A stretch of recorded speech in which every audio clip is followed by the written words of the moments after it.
na ako sa bahay ng kapatid ko dahil giba na raw lahat. Wala nang kabakas-bakas ng bahay ng kalapate. Ringat kaliligo ko pa lang pero pakiramdam ko kay asim-asim ko na. Hindi man lang ako makapagpaganda dahil kailangan kong kumayod. Kesa magpariband ibibili ko muna ng buhangin. Wala rin namang mababago, tsaka pa rin. Papasok pa nga lang ako sa loob pero kabod dumating yung nanay kong aswang.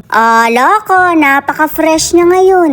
Na para bang kadidilig lang pero malabo naman. Mare, sinusumpong na ng rayuma yung tatay ko. Tsaka taon na rin silang hindi magkatabi matulog. Ganun yata talaga kapag nagkakaedad na. Well, mainam na rin yon at baka magkabunso pa kami. Abay, 6 na kami. Wag nyo nang kumpletuhin yung 7 Dragon Balls.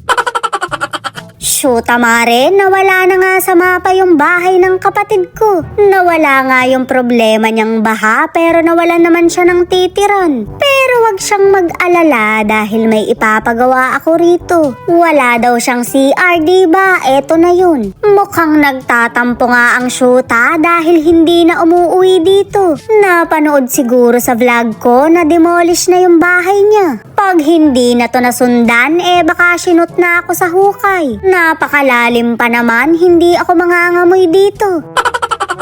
Napansin ko nga tong ginawa ni Foreman, kaya napabilib ako. O diba, hindi pumapasok ang tubig. Magaling siya sa flood control, kaya ire-recommend ako. Ganito na lang pala dapat yung pinagawa ko, gumastos pa ako. Masyado mong ginalingan ha, kung kailang deal na yung project.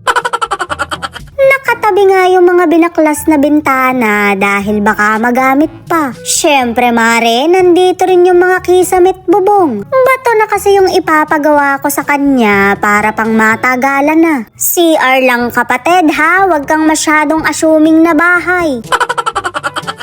Nga yung balcony ng kapatid kong tagilid na inaasawa na ng kalawang. Shoot, mare, matetetano ka na lang talaga.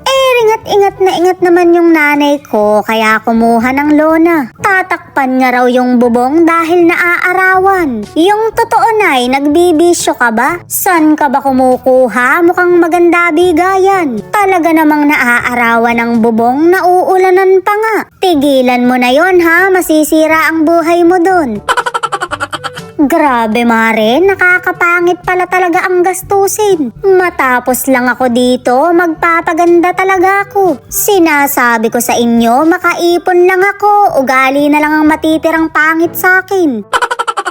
Dini nga sa gawing likod, buo na yung bakod. Pero may mas itataas pa yan dahil lalagyan pa yan ng mga bakal-bakal. Dini nga sa gawing to, yung poso negro ng kapatid ko. Yabang, hindi niya natatabunan ng lupa yung tae niya. Rin namang tatay ko, nag-ipon na naman ng pananso. Hindi pa rin talaga siya nagre-retire sa pagiging member ng Spaghetti Gang.